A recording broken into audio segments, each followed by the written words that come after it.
Akhirnya meluncur juga di Indonesia Jeku J5 EV. Jadi waktu itu kita udah pernah test drive di Cina ya. Sekarang waktunya kita test drive di jalanan Indonesia kayak gimana. Walaupun test drive-nya sedikit aja ya guys. Jadi varian terbawahnya dibanderol sekitar 350 jutaan. Seperti apa? Yuk kita cobain langsung mobil ini. Oke, sahabat otomotif kompas.com, balik lagi dengan aku Rarin dan di sini udah ada bersama saya Pak Rian dari Head of Product Jeku Indonesia.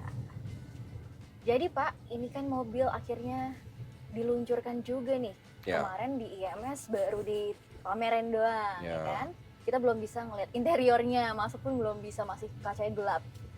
Akhirnya diluncurkan di Indonesia dan harganya pun udah ada nih. Harganya masih pre-booking. Oh, masih pre-booking? Ya. Masih pre-booking di berapa tuh Pak? Untuk yang tipe tertingginya, premium di open pre-bookingnya di 450 juta. Oke. Untuk yang tipe standar itu di 350 juta. 350 juta, sebuah SUV compact ya. Sebenarnya kalau kita ngomongin SUV compact banyak banget nih pemainnya ya Pak. Ya. Tapi apa yang bisa ditonjolin banget dari mobil ini? Ya, jadi untuk SUV compact EV di segmen ini yang pertama desain eksterior. Okay. Jadi seperti model-model yang lain J7 dan J8, untuk J5 ini juga membawa DNA dari Range Rover. Jadi kalau dilihat desain dari luarnya ini seperti mini Evoque. Ya, benar. Jadi sangat kental untuk DNA SUV-nya. Jadi maco gagahnya dapat untuk eksterior desainnya. Dan ini front wheel drive ya? Ya, ini front wheel drive. Kalau untuk kapasitas baterainya sekitar 60,9 kWh. Ya. Tenaganya 207 tenaga kuda ya Pak, benar Pak? Ya, betul. Torsinya 288. 288. Wah, itu tenaganya mumpuni banget tuh Pak. Ya. Ini guys, kebetulan karena kita nyobanya di sore hari nih pas gias, agak rame lokasi test drive-nya, jadi mungkin kita nggak bisa merasakan yang terlalu dalam Kita nggak bisa merasakan yang terlalu dalam gitu untuk akselerasinya, karena macet ya. Macet banget nih dari tadi, nggak selesai orang test drive ya. Tapi overall Pak, fitur-fiturnya itu apa sih yang bisa ditonjolin dari mobil ini?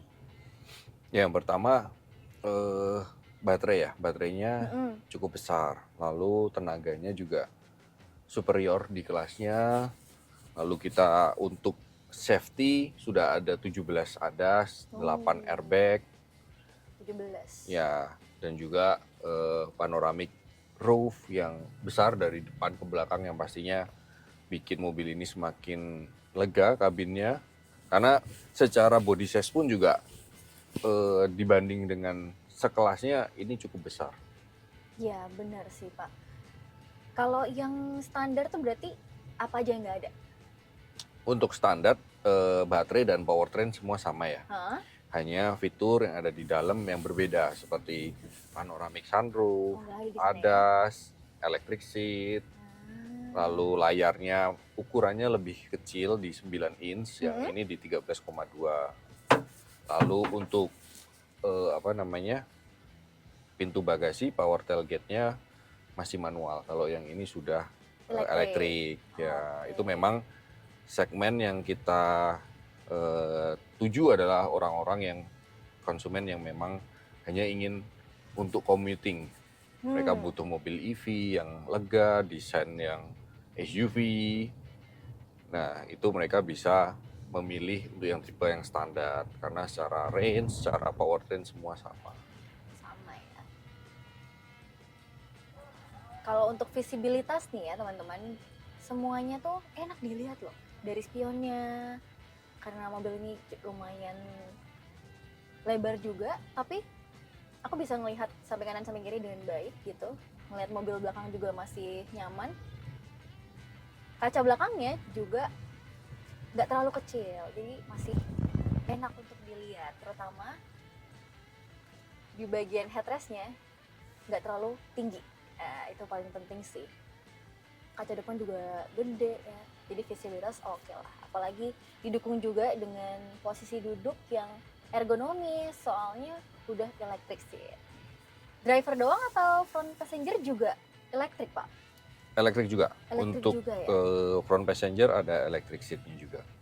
Dan ada pendingin kursi di Ventilated? driver dan iya passenger depan. Oh, tapi belakang nggak dapet? Belakang nggak. Oke, ventilated. Heated nggak ada ya? Heated nggak ada. Iya sih, rata-rata. Karena heated Di nggak Indonesia udah kepake panas. juga. Bener. Iya, kadang tuh saya juga nanya, Pak, kenapa pakai heated, kan di Indonesia udah Iya. panas gitu. Jadi kalau menurut aku sendiri ini suspensinya stiff ya, dia dewasa, firm gitu. Jadi nggak terlalu empuk. Tapi ada mode-mode off-roadnya gitu nggak sih kalau mobil ini? Kalau ini belum, karena ini Belum front ya? wheel drive. Gitu. Berarti modenya ada 3 doang. Ya, untuk eco, normal, dan Dan sport. Jadi guys, kita kan belum bisa mencoba akselerasi, tes BBM, jadi mungkin itu akan berada di video kami, review lengkapnya mungkin setelah Gias. Kita minjem mobil ini dalam waktu yang beberapa hari gitu ya, baru bisa ketahuan tuh fuel consumption-nya berapa, tes akselerasinya jauh atau dekat dengan klaim, itu baru bisa terbukti nanti. So ya, jadi itu tadi rasa berkendara singkatnya Jayco J5 EV. Overall mobil ini nyaman untuk dikendarai, apalagi untuk sekitar perkotaan ya. Apalagi kalian dapat desainnya yang ala-ala Range Rover gitu. So, untuk varian standarnya harganya pre-book sih. Pre-booknya itu sekitar 350 juta rupiah. Dan varian tertingginya premium dibanderol seharga 450 juta rupiah. Harga tepatnya bakal meluncur kira-kira di bulan September. Terima kasih guys sudah menonton video ini. Jangan lupa di like dan share ke teman-teman kalian. Sampai jumpa.